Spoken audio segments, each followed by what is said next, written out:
நிகழும் ஸ்ரீ மங்களகரமான குரோதி ஆண்டு ஏப்ரல் மாதம் 14ஆம் தேதி ஞாயிற்றுக்கிழமை அன்று சஷ்டி திதியில் திருவாதிரை நட்சத்திரத்தில் அதிகண்டம் நாமயோகத்தில் தைதுளோம் கரணத்தினில் மிதுன ராசியில் சித்தயோகம் கூடிய நன்னாளில் இந்த மகத்தான சித்திரை தமிழ் வருட புத்தாண்டு பிறக்கிறது. சித்திரை மாத கிரக நிலைகளை பார்க்கும்போது மேச ராசியில் குருவுடன் சூரிய பகவான் உள்ளார். கன்னி ராசியில் கேது பகவானும், மீன ராசியில் புதன், சுக்கிரன், ராகு பகவான் உள்ளனர். கும்பராசியில் சனி பகவானும் செவ்வாய் பகவானும் உள்ளனர். இந்த ஆண்டு சித்திரை மாதத்திலேயே குரு பகவான் 12 ஆண்டுகளுக்கு பிறகு ரிஷபராசிக்கு இடப்பெயர்ச்சி ஆகிறார். 30 ஆண்டுகளுக்கு பிறகு சனி பகவான் மீனராசி சென்று ராகுவுடன் இணைய போகிறார். பிறக்கப் போகும் குரோதி தமிழ் புத்தாண்டில் 2 கிரக உச்சத்தையும் ஒரு நீசபங்க ராஜயோக கிரகத்தையும் தன்னுடைய கோச்சாரமாக கொண்டுள்ளது. சூரியன் குரு இணைவு மிகுந்த நன்மை தரும். ஆனால் ராகு, உச்ச சுக்கிரன், புதன் சேர்க்கை கொஞ்சம் திகிலாக உள்ளது. அதேபோல் சனி செவ்வாய் சேர்க்கையும் நன்மை தருவதாக இல்லை. எனவே இந்த வருடம் நன்மை எவ்வளவு அதிகம் உள்ளதோ அதே அளவு கெடுதலும் உள்ளது. எனவே அவரவர் குடும்ப பெண்களையும் இளைஞர்களையும் குழந்தைகளையும் நீங்கள்தான் பத்திரமாக பார்த்துக் கொள்ள வேண்டும். இதில் ஒன்றை சொல்லியே ஆக வேண்டும். நினைப்பதை நல்ல செயலாக நினையுங்கள். ஏனெனில் கொஞ்சம் கோக்குமாக்கு யோசனை எட்டி பார்க்கும். வேறென்ன, ஒரு துணையை செட்டப் பண்ணலாமா என்று ரொம்ப நாளாக மனதில் ஓடிக்கொண்டே இருக்கும்.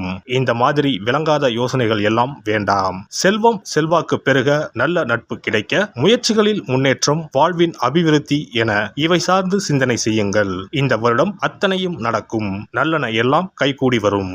மகர ராசி அன்பர்களே, 5ஆம் வீட்டில் அமர்ந்து பூர்வ புண்ணியஸ்தான குருவாக பயணம் செய்ய போகிறார் குரு பகவான். குரோதி ஆண்டில் குருவின் பார்வை உங்கள் ராசியின் மீது விழுகிறது. 9ஆம் வீடு, 11ஆம் வீடுகளின் மீது குரு பகவானின் பார்வை விழுகிறது. குரோதி ஆண்டின் ஆரம்பத்திலேயே குரு பகவான் 5ஆம் இடமான பூர்வ புண்ணியஸ்தானத்திற்கு வரப்போகிறார். புத்திர பாக்கியம், தெய்வ அருள், புண்ணியங்கள், காதல் என்ற ஸ்தானத்திற்கு வருகிறார் குரு பகவான். குலதெய்வ அருள் கிடைக்கும். குரோதி ஆண்டில் மகர ராசிக்காரர்களுக்கு கெட்டி மேளம் கொட்டும். ராசியை 9ஆம் பார்வையாக குரு பார்ப்பதால் புகழ், கீர்த்தி, அந்தஸ்து பெறலாம். வாடகை வீட்டில் குடியிருப்பவர்கள் புது வீடு கட்டி குடி போகலாம். பாதியிலேயே நின்று போன வீட்டு வேலைகள் பூர்த்தியாகி சுபகாரியம் நடக்கும். பிள்ளைகளால் பெருமைகள் கிடைக்கும். குரு பகவானின் பார்வை உங்கள் ராசிக்கு 9ஆம் வீட்டின் மீது விழுவதால் கும்பிட போன தெய்வம் குறுக்கே வந்தது போல நினைத்த காரியம் எல்லாம் உடனடியாக நிறைவேறும். தடைகளை தாண்டி சுபகாரியம் நடைபெறும். பிள்ளைகள் விருப்பப்படி படிப்பும் அமையும். வசதி வாய்ப்பு பெருகி நிம்மதியான சூழ்நிலை கூடும். எதிர்பார்த்த பதவி உயர்வு, இடமாற்றம், புது வேலைக்கு முயற்சி செய்தவர்களுக்கு வாய்ப்புகள் கைகூடி வரும். திருமணமாகி நீண்ட நாட்களாக புத்திர பாக்கியம் இல்லாதவர்களுக்கு குழந்தை பாக்கியம் கிடைக்கும். லாபஸ்தானமான 11ஆம் பாவத்தின் மீது குரு பார்வை கிடைப்பதால் வழக்குகளில் சாதகமான தீர்ப்பு கிடைக்கும். பூர்வீக சொத்துக்கள் மூலம் அனுகூலம், ஆதாயம் கிடைக்கும். சொத்து விஷயத்தில் கடன்பட்டவர்கள் கடனை அடைத்து நிம்மதி பெருமூச்சு விடலாம். நீங்கள் பார்த்து கொண்டிருக்கும் வேலையை விட்டு வேறு வேலை தேடாதீர்கள். நல்ல வேலை கிடைத்தவுடன் பழைய வேலையை விடுவது சிறப்பு. சனி பகவான் உங்கள் ராசிக்கு அதிபதி. 7.5 சனியில் பாத சனி காலமாகும். இன்னும் ஓராண்டு காலத்திற்கு குடும்பஸ்தானத்தில் சனி இருப்பதால் வாக்கிலும் நாக்கிலும் கவனம் தேவை. பேசும் வார்த்தைகளில் நிதானம் அவசியம். தன வருமானமும் லாபமும் கிடைக்கும். சனியின் பார்வை ராசிக்கு 4ஆம் வீடு, 8ஆம் வீடு, 11ஆம் வீடுகளின் மீது விழுவதால் கஷ்டங்களை எளிதாக கடந்து விடலாம். புது தெம்பு வந்துவிடும். 2025ஆம் ஆண்டு மார்ச் வரைக்கும் சனி பகவான் பாத சனியாக தொடர்வதால் கொஞ்சம் கவனம் தேவை. குரோதி ஆண்டின் இறுதியில் 7.5 சனி முடிவுக்கு வரப்போவதால் தெம்பும் தைரியமும் அதிகரிக்கும். குரோதி ஆண்டு முழுவதும் ராகு 3ஆம் வீட்டிலும் கேது பாக்கியஸ்தானமான 9ஆம் வீட்டிலும் பயணம் செய்கின்றனர். குரோதி ஆண்டு முதல் உங்களுக்கு செழிப்பான வாழ்க்கை அமையும். புது முயற்சிகள் யாவும் வெற்றி பெறும். தேவைகள் பூர்த்தியாகும். உங்களுடைய நீண்ட கால கனவுகள், லட்சியங்கள் நிறைவேறும். குடும்பத்தில் நீண்ட நாட்களாக இருந்து வந்த பிரச்சனைகள் தீரும். பாக்கியஸ்தானத்தில் மோட்சத்தை கொடுக்கக்கூடிய கேது பயணம் செய்வதால் இதுவரை தடைபட்டு வந்த காரியங்கள் எல்லாம் இனி தடையில்லாமல் நடைபெறும். மாணவர்களுக்கு படித்த படிப்புக்கு ஏற்ற நல்ல வேலையும் கை நிறைய சம்பளமும் கிடைக்கும். குரோதி ஆண்டில் மகர ராசிக்காரர்களுக்கு அற்புதங்கள் ஏற்பட போகிறது. அனுபவிக்க தயாராகுங்கள். சூரிய வழிபாடு கண்டிப்பாக பின்பற்ற வேண்டும். சூரியனார் கோவில் ஒரு முறை சென்று வரவும். சிறப்பு பரிகாரம். செவ்வாய் தோஷம் நீங்க செய்ய வேண்டிய பரிகாரங்கள் என்னென்ன, வழிபட வேண்டிய தெய்வம் யார் என்பதனை பற்றி காண்போம். நவ கிரகங்களில் சூரியனுக்கு அடுத்தபடியாக செயல் ஆற்றல் உள்ள கிரகம் செவ்வாய். ஆளுமை திறன், ஆற்றல், வீரம், அதிகாரம் செய்தல், வளைந்து கொடுக்காத தன்மை, தர்மம், நீதி, நேர்மை, நியாயம் போன்ற அம்சங்கள் கொண்ட கிரகம் செவ்வாய். செவ்வாய் பலமாக இருந்து நல்ல ஆதிபத்தியம் பெற்று அவரது தசை நடக்குமானால் சகோதர சகோதரிகள் மூலம் பெரும் அனுகூலம் ஏற்படும். பெரிய பதவிகளில் உள்ளவர்கள், தொழில் அதிபர்களின் தொடர்பு கிடைத்து அதன் மூலம் முன்னேற்றம் உண்டாகும். பலமற்ற ஆதிபத்தியம் பெற்று தசை நடக்குமானால் கீழே விழுவதும் அடிபடவும் நேரிடும்.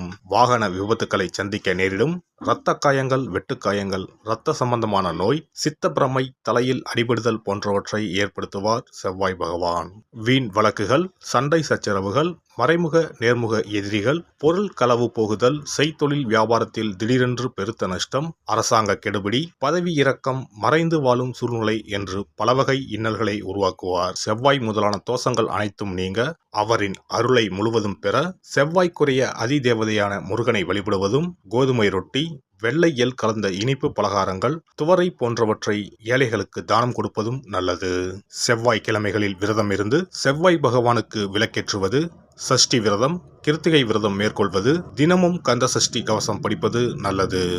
மேலும் செவ்வாய்க்குரிய கல்லான பவளக்கல்லை மோதிரத்தில் பதித்து அணிவது, சிவப்பு நிற ஆடையை அணிந்து கொள்வது, செப்பு பாத்திரங்களை உபயோகிப்பது போன்றவற்றால் செவ்வாயால் உண்டாகக்கூடிய தோஷங்கள் குறையும்.